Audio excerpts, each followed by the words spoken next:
Halo Sobat Noba, melanjutkan cerita dari episode sebelumnya ya. Semoga kalian suka.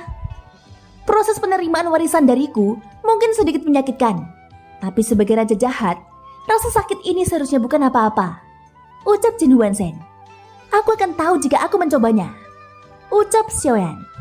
Meskipun saat ini warisanku tidak memungkinkanmu menerobos ke alam leluhur keabadian fisik, tapi kamu bisa mendapatkan kekuatanku. Adapun kapan kamu bisa menerobos alam leluhur, maka itu tergantung kapan kamu bisa memahami taoismeku. Seperti yang kau lihat, kekuatanku adalah tubuh fantasi emas. Kekuatan ini terutama mampu mengubah diri menjadi emas. Pada saat transformasi, kamu akan memiliki tubuh fisik yang sangat kuat. Ucap Jin Huan-sen. Mampu menggunakan tubuh sebagai senjata ya? Tidak buruk. Ucap Xiaoyan sambil mengangguk. Sekarang tenangkan pikiranmu. Aku akan merenggangkan meridianmu dan mengintegrasikan kekuatanku ke dalam daging dan tulangmu. Proses ini akan sangat menyakitkan, tapi jangan khawatir. Kamu pasti akan sangat merasa segar setelahnya. Ucap Jin Huan-sen berkata dengan lembut. Xiaoyan merasa ada yang salah dengan kata-katanya, tapi sepertinya tidak ada masalah. Kenapa? Apakah perkataanku tidak terdengar serius? Ayo.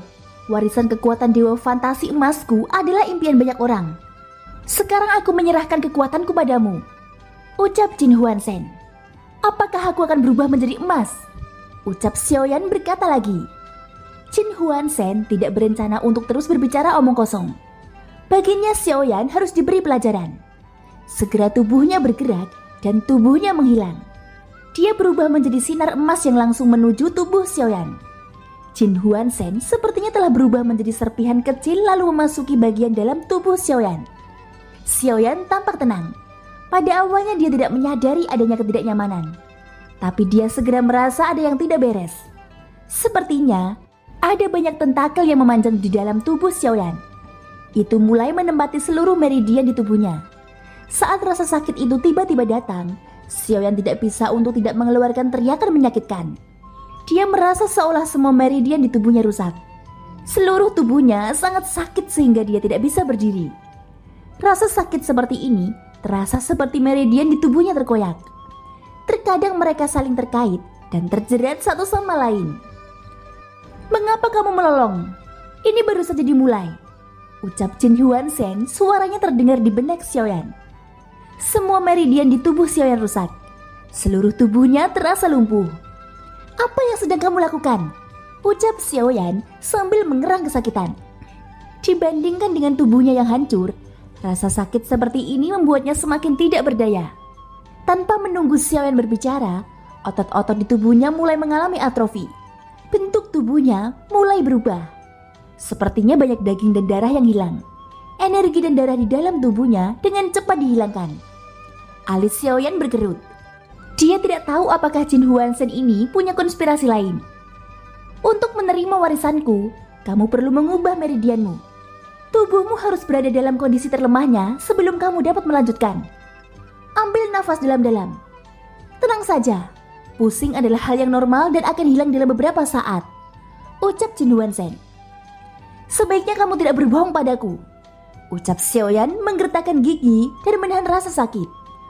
Warisan Jin Huan-sen mungkin benar, namun kemungkinan besar Jin Huan-sen sengaja membalas dan menyiksanya.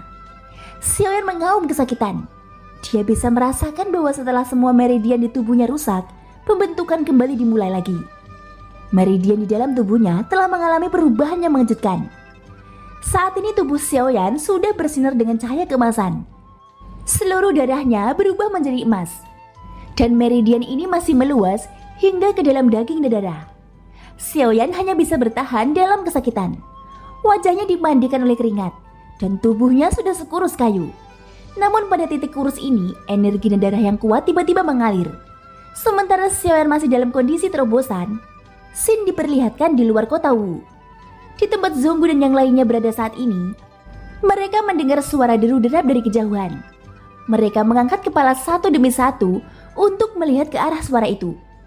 Beberapa sosok muncul dari badai pasir kuning. Mata Zhonggu sedikit menyipit. Sebagai sang utusan, dia bisa merasakan koneksinya dengan Ling Bao. Sepertinya ada yang tidak beres. Ling Bao sedang memimpin kelompok orang ke sini. Ucap Zonggu mengangkat alisnya. Utusan Zonggu, saudara Jin Dongming, selamatkan aku. Teriak Ling Bao sambil mendekat datang. Di belakangnya ada beberapa tokoh yang mengikutinya. Mereka ingin membunuhku. Tolong Senior Yang Xiao untuk membantuku, ucap Ling Bao. Sosoknya mendarat tidak jauh dari Zonggu, Jin Dongming dan Mogi. Namun matanya terkejut saat tidak menemukan apa yang dia cari. Jelas yang ingin dia temukan adalah Xiaoyan. Karena saat ini dia merasa hanya Xiaoyan yang bisa menghadapi orang-orang di belakangnya. Akhirnya aku menemukan Istana Wu, ucap sang pemimpin dari kelompok itu. Matanya bersinar terang, tatapannya tertuju pada kota Wu. Istana Wu yang megah dan tinggi terlihat jelas dari kejauhan. Tepat di atas kota ini 4 berkas cahaya membumbung ke langit. Artinya kota Wu saat ini diselimuti oleh formasi besar. Apa yang sedang terjadi di sini? Ucap sang pemimpin kelompok itu dengan bingung. Kemudian dia berbalik ke arah Zonggu dan yang lainnya berharap mendapatkan penjelasan. Namun Zonggu tidak menjawab. Jin Dongming juga menatapnya dengan mata dingin. Tidak ada yang menjawab pertanyaan pria itu. Melihat tidak ada yang memperhatikan, urat di dahi pria itu berdenyut-denyut. Kalian mencari kematian. Beraninya kalian tidak menjawab kata-kataku, ucap sang pemimpin itu, kemarahan melonjak di matanya. Sebaiknya kamu mengetahui sesuatu dulu sebelum berani mengatakan pembunuhan. Aku adalah utusan Zonggu dari dunia pertemuan iblis, ucap Zonggu menatap pria itu dengan dingin. Dunia pertemuan iblis? Hanya keabadian Kaisar langkah ketiga. Hei, berhenti membodohi orang. Sebagai langkah ketiga, sudah sangat beruntung bagimu bisa masuk ke sini dan masih hidup. Sekarang kamu berpura-pura sebagai orang dari dunia pertemuan iblis. Aku ingin tahu apakah kamu mengenal utusan Jin Chang. Dia dan aku adalah saudara dan memiliki persahabatan seumur hidup. Mungkinkah kamu bahkan tidak mengenalnya? Ucap pria itu mencibir dan memandang Zonggu dengan sinis. Jin Chang hanyalah seorang jenderal yang kalah. Apa yang perlu diistimewakan? Ucap Zonggu berkata dengan acuh tak acuh. Hahaha, kamu benar-benar berani berbicara seperti itu. Meskipun dunia pertemuan iblis dapat mendorong para budak ilahi untuk bertarung, tapi kamu hanyalah keabadian Kaisar langkah ketiga. Selain itu, bahkan jika itu benar, budak ilahi di bawah komandomu juga tidak sekuat itu. Dengan prestasi yang dimiliki Jin Chang di dunia pertemuan iblis, pantaskah anak kecil sepertimu dibandingkan dengannya? Terlebih lagi menurutku, kamu hanya berbohong. Kamu berusaha menakutiku agar tidak mengambil tindakan. Oleh karena itu kamu berpura-pura berasal dari dunia pertemuan iblis, ucap pria itu. Senyuman di wajahnya menjadi semakin cerah, seolah-olah dia mengetahui semua trik Zonggu. Jin Chang adalah orang bodoh. Kamu saudaranya juga sama-sama bodoh, ucap Zonggu. Pria itu terkejut. Dia tidak menyangka Zonggu berani berbicara dengannya seperti ini. Wajahnya langsung menjadi gelap dan niat membunuh terpancar. Bagus. Awalnya aku berencana membiarkanmu para sampah pergi. Namun aku tidak menyangka kamu akan berani berbicara kasar padaku. Maka bersiaplah untuk meninggalkan hidupmu di sini, ucap pria itu berteriak dengan dingin. Beberapa orang di belakangnya langsung berpencar dan membentuk posisi untuk mengelilingi kelompok Zonggu. Hati-hati, mereka pandai dalam formasi, ucap Ling Bao berkata dengan suara rendah. Zonggu menatap Ling Bao dengan dingin.